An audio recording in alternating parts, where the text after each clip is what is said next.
Assalamualaikum warahmatullahi wabarakatuh. Segala puji bagi Allah, Raja semesta alam, yang telah mempertemukan kita pada kisah penuh hikmah ini. Al-Kisah, pada masa keemasan Baghdad yang megah, ketika menara-menara menjulang dan pasar-pasar ramai oleh pedagang dari segala negeri, hiduplah seorang raja yang bijak namun selalu haus akan keajaiban. Baginda Raja dikenal gemar menguji orang-orang cerdik, terutama seorang lelaki sederhana yang namanya harum ke seantero kota. Siapa lagi kalau bukan Abu Nawas? Pada suatu pagi yang cerah, ketika cahaya matahari menyentuh kubah istana, Baginda Raja duduk di singgasananya dengan wajah penasaran. Tiba-tiba ia berkata kepada para menteri, "Aku mendengar kabar ada sesuatu yang belum pernah tercatat dalam kitab manapun. Maka, siapa yang mampu memperlihatkannya padaku, dialah yang layak mendapat kemuliaan." Para menteri saling berpandangan. Sebagian menggeleng, sebagian lagi terdiam.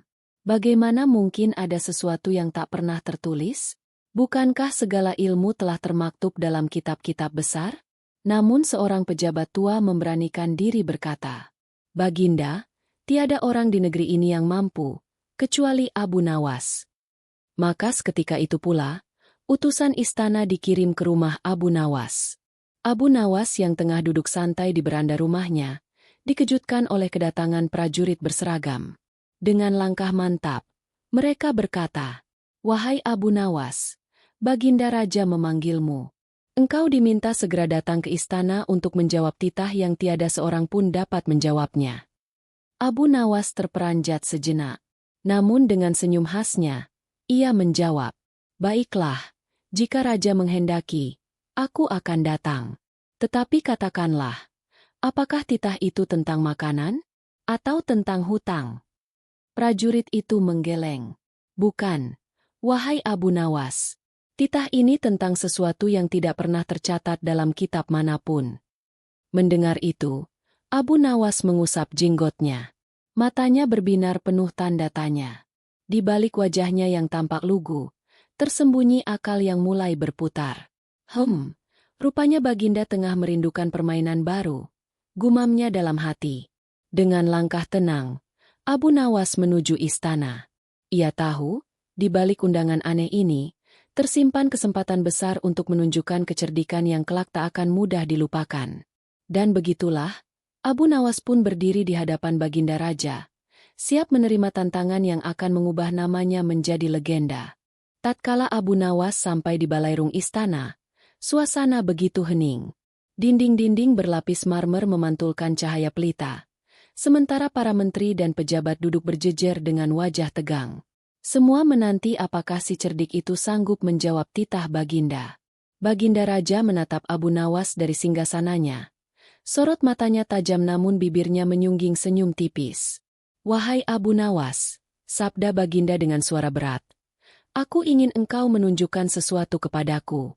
Sesuatu yang tak pernah tercatat dalam kitab para ulama, tidak pula dalam catatan ahli hikmah, bahkan tak disebutkan dalam lembaran sejarah."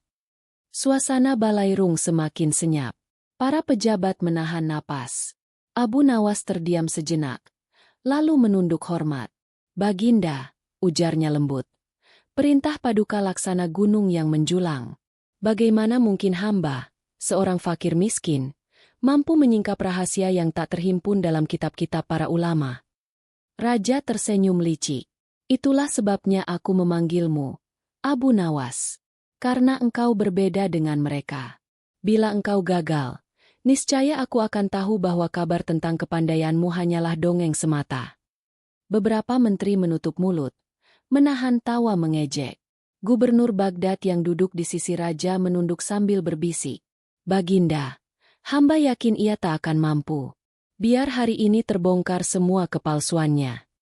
Abu Nawas mendengar bisikan itu. Namun ia tetap tenang. Wajahnya datar, seolah tak terpengaruh.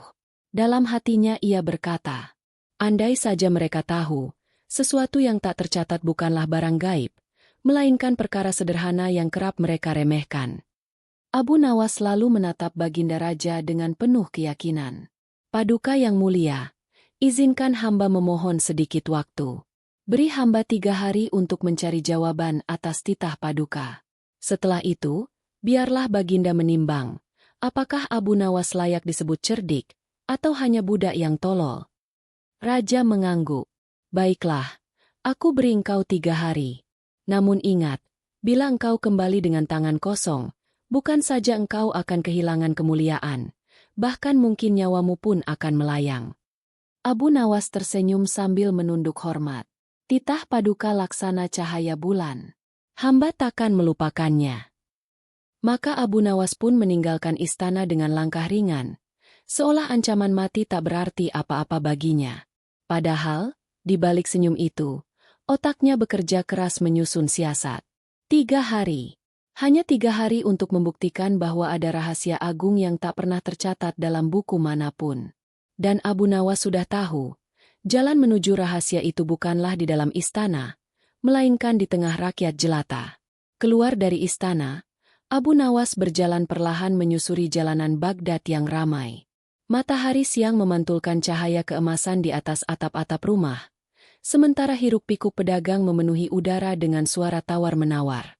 3 hari, hanya 3 hari, gumam Abu Nawas. Dan aku mesti menemukan rahasia yang tak pernah tercatat. Ah, rupanya bukan pena yang harus kucari, melainkan kehidupan itu sendiri. Ia melangkah ke pasar. Di sana, seorang penjual roti tengah mengipasi tungku besar. Wajahnya berpeluh. Abu Nawas mendekat dan berkata, "Wahai saudara, roti ini begitu harum. Bagaimana engkau menanggung lelah setiap hari, sedang keuntunganmu hanya secuil?" Si penjual tersenyum lelah. "Apa lagi yang bisa kulakukan, Abu Nawas? Andai aku tak memanggang roti, anak-anakku akan lapar." Abu Nawas mengangguk. Dalam hatinya ia mencatat, lapar, satu perkara yang dirasakan setiap insan, namun tak satu pun kitab menuliskan bagaimana rasanya benar-benar lapar. Kemudian ia berjalan ke ujung pasar, bertemu seorang pengemis tua yang duduk bersandar pada tiang kayu. Bajunya lusuh, tangannya gemetar menadah. "Wahai kakek, apakah engkau menanti sedekah dari orang-orang?" tanya Abu Nawas. Sang pengemis menghela napas. "Bukan sedekah yang kutunggu, melainkan belas kasih. 1 dirham akan habis dalam sekejap, tapi sepotong senyum akan kuingat sampai ajal tiba." Abu Nawas terdiam sejenak, lalu tersenyum. Kasih sayang, ia hidup di dada manusia, namun tak pernah tersusun dalam bait kitab. Hanya terasa bila dipraktikkan. Perjalanannya berlanjut hingga ke tepi desa. Di sana ia melihat anak-anak kecil berlarian tanpa alas kaki, tertawa gembira meski pakaian mereka compang-camping. Seorang bocah menawarinya air dari tempayan tanah liat. "Minumlah, Paman, air sumur ini segar sekali," katanya polos. Abu Nawas meneguk perlahan. Rasa air itu dingin, lebih nikmat daripada minuman manis di meja istana. Ia menatap wajah bocah itu dan berbisik dalam hati, kesederhanaan, rahasia agung yang membuat jiwa tentram, namun tak ada ulama menuliskan bagaimana rasanya bahagia tanpa harta. Malam pun tiba. Abu Nawas duduk di tepi jalan desa, menatap langit yang dipenuhi bintang. Ia tersenyum sambil bergumam. "Kini aku tahu, rahasia yang tak tercatat bukanlah perkara gaib. Ia ada di tanah tempat kita berpijak, di lapar yang mengajar kita bersyukur, di kasih sayang yang tak terucap, dan di kesederhanaan yang membuat kita tertawa." Itulah jawaban bagi titah Baginda Raja. Namun di saat yang sama, di dalam istana, sang gubernur tengah menyiapkan fitnah untuk menjatuhkan Abu Nawas. Karena baginya, bila Abu Nawas menang, maka pamornya sebagai orang kedua setelah raja akan sirna. Di balik megahnya dinding istana Baghdad, sang gubernur duduk gelisah. Malam itu ia tak dapat memejamkan mata.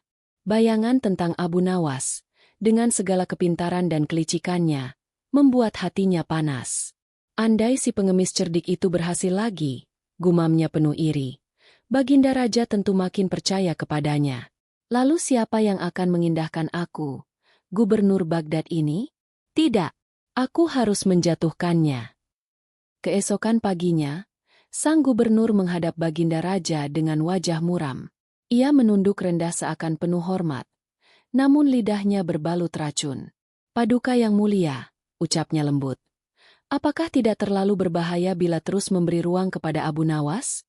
Bukankah ia hanya rakyat jelata, miskin, tiada harta, tiada ilmu kitab?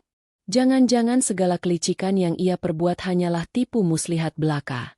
Mungkin saja ia sedang mempermainkan Baginda. Baginda Raja mengernyitkan dahi. Apa maksudmu, Gubernur? Sang gubernur mendekat, menunduk lebih dalam.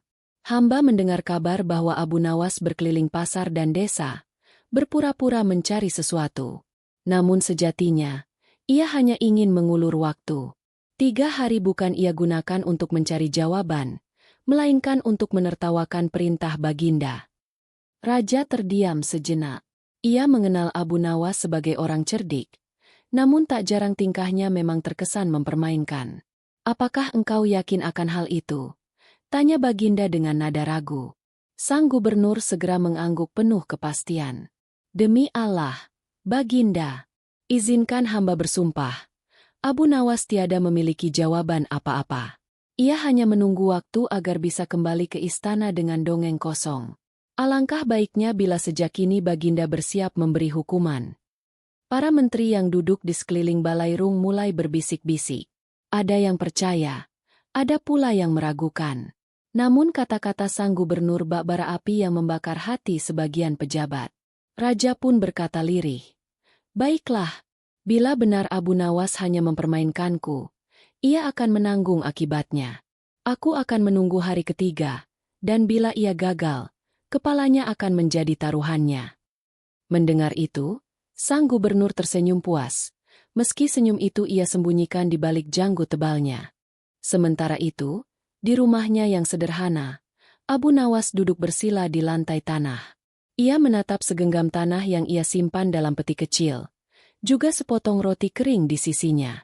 Wajahnya terlihat tenang, seolah ia tahu badai fitnah tengah bergulung di istana. Dengan suara pelan ia berbisik, fitnah hanyalah kabut yang menyelimuti mata. Saat matahari terbit, kabut akan sirna. Biarlah sang gubernur menebar racunnya. Kelak, kebenaran sendirilah yang akan menyingkap siasatku. Dan hari penentuan pun kian mendekat. Hari ketiga pun tiba. Mentari Baghdad bersinar terang, namun di dalam istana, suasana justru dipenuhi ketegangan. Para pejabat sudah berkumpul di Balairung Agung. Bisik-bisik memenuhi ruangan, semua menanti apakah Abu Nawas akan membawa jawaban, atau hanya kebodohan yang mempermalukan dirinya sendiri. Baginda Raja duduk di singgasananya. Wajahnya muram namun penuh wibawa. Di sampingnya, sang gubernur tersenyum samar, seolah kemenangan sudah dalam genggamannya. Prajurit, titah Raja lantang, bawa Abu Nawas ke hadapanku. Tak lama kemudian, Abu Nawas masuk dengan langkah tenang. Ia mengenakan jubah lusuhnya yang biasa, tidak ada tanda-tanda kebesaran. Di tangannya, ia membawa sebuah peti kayu kecil. Melihat itu, sebagian menteri menahan tawa. Hanya kotak kecil? Apakah ini rahasianya? Barangkali ia hendak mempersembahkan tikus mati, bisik seorang menteri sambil menahan geli. Sang gubernur menyeringai. Matanya berbinar penuh kemenangan. Abu Nawas lalu berdiri di hadapan Baginda Raja. Ia menunduk hormat, lalu mengangkat peti kayu itu dengan kedua tangan. Wahai Paduka yang mulia, inilah jawaban atas titah Baginda. Sesuatu yang tak tercatat dalam kitab manapun. Raja mengangguk dengan wajah serius. Bukalah, Abu Nawas. Tunjukkan pada kami. Dengan tenang, Abu Nawas membuka peti itu. Suara kayu berderit membuat semua orang menahan napas. Namun tatkala isi peti terlihat, seketika terdengar gelak tawa di seantero balairung. Tanah? Seru seorang pejabat. Dan roti kering. Hahaha, Abu Nawas sungguh mempermainkan Baginda. Sang gubernur berdiri sambil menepuk paha, tertawa terbahak-bahak. Sudah hamba katakan, Baginda, ia penipu. Lihatlah, hanya segenggam tanah dan sepotong roti kering. Itulah rahasia yang katanya tak tercatat? Betapa memalukan. Gelak tawa menggema, namun Abu Nawas tetap berdiri tenang. Senyum tipis menghiasi wajahnya. Ia menutup peti perlahan, lalu mengangkat wajah menatap Baginda Raja dengan penuh keyakinan. "Baginda," katanya dengan suara lantang, "biarlah mereka tertawa.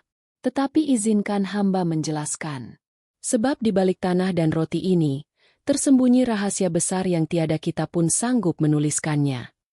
Suasana mendadak hening. Tawa berhenti seketika. Semua mata kini menatap Abu Nawas, menunggu apakah si licik itu benar-benar punya alasan, atau hanya sedang menggali kuburnya sendiri. Balairung istana sunyi. Semua mata tertuju kepada Abu Nawas, yang berdiri tegak dengan peti kayu kecil di hadapannya. Hanya segenggam tanah dan sepotong roti kering yang ia persembahkan, namun kini ia mulai menyingkap maknanya. Abu Nawas mengangkat segenggam tanah itu dengan hikmat, lalu berkata, "Wahai Paduka yang mulia, inilah asal dan akhir segala manusia. Dari tanah kita diciptakan, dan kepada tanah pula kita kembali. Kitab-kitab banyak menulis tentang hukum, nasab, dan kisah-kisah raja. Namun, adakah satupun yang mampu menuliskan bagaimana rasanya dikubur dalam tanah? Karena pengalaman itu hanya diketahui oleh jasad yang mati." Para menteri terdiam, sebagian mengangguk pelan. Kemudian Abu Nawas mengambil sepotong roti kering. Ia mengangkatnya tinggi, lalu bersabda dengan nada dalam, "Dan roti ini, wahai Baginda, adalah rahasia lapar." Para ulama menulis tentang akhlak dan ibadah. Para ahli hikmah menuturkan tentang sabar dan syukur. Namun, adakah kitab yang dapat menuliskan perihnya perut kosong? Karena rasa lapar hanya dapat dirasakan oleh yang mengalaminya. Bisik-bisik mulai terdengar di antara para hadirin. Wajah mereka yang tadi mengejek, kini berubah serius. Abu Nawas melanjutkan, "Tanah dan lapar, dua perkara sederhana yang takkan tercatat dalam kitab, sebab ia adalah rahasia hidup itu sendiri. Setiap manusia pasti mengalaminya, namun tak ada pena yang sanggup menggambarkan kedalaman hakikatnya." Baginda Raja menatap Abu Nawas dengan sorot mata yang semakin dalam. Suasana Balairung kian hikmat. Namun sang gubernur, yang duduk di sisi raja, segera bersuara keras. "Baginda, janganlah tertipu dengan kata-kata manisnya. Itu hanyalah akal-akalan. Tanah dan roti? Semua orang tahu itu perkara biasa. Ia hanya pandai berkelit dengan lidahnya." Abu Nawas menoleh ke arah gubernur, lalu tersenyum penuh arti. "Benar kata Tuan Gubernur. Tanah dan roti memang perkara biasa. Tetapi justru disitulah rahasianya. Karena yang biasa itulah yang sering dilupakan. Dan bukankah kebesaran seorang manusia dapat terlihat dari caranya memperlakukan yang dianggap remeh?" Kata-kata itu menghantam dada sang gubernur bagaikan panah. Wajahnya memerah, sementara para pejabat mulai menunduk. Malu karena sebelumnya mereka menertawakan Abu Nawas. Baginda Raja menghela napas panjang. Tatapannya beralih dari tanah, roti, lalu kepada Abu Nawas. Bibirnya tersenyum perlahan. Tanda kekaguman mulai tumbuh. "Abu Nawas," sabda Raja akhirnya, "engkau sekali lagi menunjukkan bahwa kebijaksanaan tak selalu tersimpan dalam kitab. Kadang ia bersemayam dalam hal-hal sederhana yang kita remehkan." Balairung pun bergemuruh oleh bisik kagum. Nama Abu Nawas kembali harum. Sementara sang gubernur merasa bagaikan tikus yang terjebak di tengah keramaian. Namun kisah belum berakhir. Sebab Baginda Raja masih hendak menguji ketulusan Abu Nawas. Apakah ia akan menggunakan kemenangan ini untuk menjatuhkan lawannya, ataukah justru menunjukkan kebesaran hati? Balairung istana masih bergemuruh. Para pejabat kini menatap Abu Nawas dengan pandangan hormat, seakan baru saja tersadar dari kebodohan mereka. Segenggam tanah dan sepotong roti kering telah membuka mata, bahwa rahasia besar sering tersembunyi dalam hal-hal kecil yang terabaikan. Baginda Raja bersabda lantang, "Wahai Abu Nawas, engkau telah memenuhi titahku dengan cara yang tak seorang pun dapat menyangka. Engkaulah kitab hidup yang tidak pernah tercatat dalam lembaran manapun." Serentak rakyat dan para menteri bersorak, memuji kecerdikan Abu Nawas. Namun sang gubernur, yang sejak awal menabur fitnah, kini gemetar. Keringat dingin mengalir di pelipisnya. Ia merasa tanah tempat ia duduk seakan hilang, karena malu di hadapan raja dan seisi balairung. Raja pun menoleh padanya dengan tatapan tajam. "Gubernur, engkau yang mengatakan Abu Nawas penipu. Kini buktinya jelas. Dialah yang membawa hikmah. Katakan, apa yang patut aku lakukan padamu?" Sang gubernur tersungkur. Wajahnya pucat pasi. "Ampun, Baginda, hamba hilaf, hamba terburu nafsu iri." Seisi balairung menanti. Sebagian berharap Abu Nawas akan menuntut balas atas fitnah itu. Namun Abu Nawas justru melangkah maju, menunduk hormat, dan berkata, "Paduka yang mulia, biarlah gubernur diampuni. Sebab iri hati adalah penyakit manusia. Dan ampunan adalah obat yang lebih mulia daripada hukuman. Orang besar tidak dinilai dari seberapa keras ia membalas, melainkan seberapa lapang ia memaafkan." Hening. Balairung sunyi sejenak, lalu riuh oleh decak kagum. Baginda Raja tersenyum lebar. Matanya berbinar. "Engkau bukan hanya cerdik, Abu Nawas, tetapi juga berhati besar. Benar katamu, memaafkan lebih tinggi nilainya daripada menghukum." Raja pun mengangkat tangannya dan bersabda, "Maka mulai hari ini, biarlah Abu Nawas dikenang bukan hanya sebagai orang cerdik Baghdad, tetapi juga sebagai cermin kebijaksanaan yang lahir dari kesederhanaan." Seketika rakyat bersorak. Nama Abu Nawas menggema di seantero balairung. Sang gubernur tertunduk malu, namun dalam hatinya timbul rasa segan yang tak pernah ia rasakan sebelumnya. Abu Nawas pun menutup peti kecil berisi tanah dan roti kering itu, lalu berkata lirih, "Lihatlah, Baginda, dua perkara inilah rahasia yang tak tercatat di kitab manapun. Karena tanah dan lapar hanya dapat dipahami oleh yang merasakannya. Dan kehidupan sehari-hari adalah madrasah yang lebih luas daripada lembaran kitab." Raja mengangguk, dan sejak hari itu, siasat Abu Nawas ini menjadi buah tutur di kalangan rakyat. Namun tidak pernah tercatat dalam buku-buku sekolah, karena ia adalah hikmah yang hanya bisa ditemukan oleh mereka yang mau belajar dari hidup.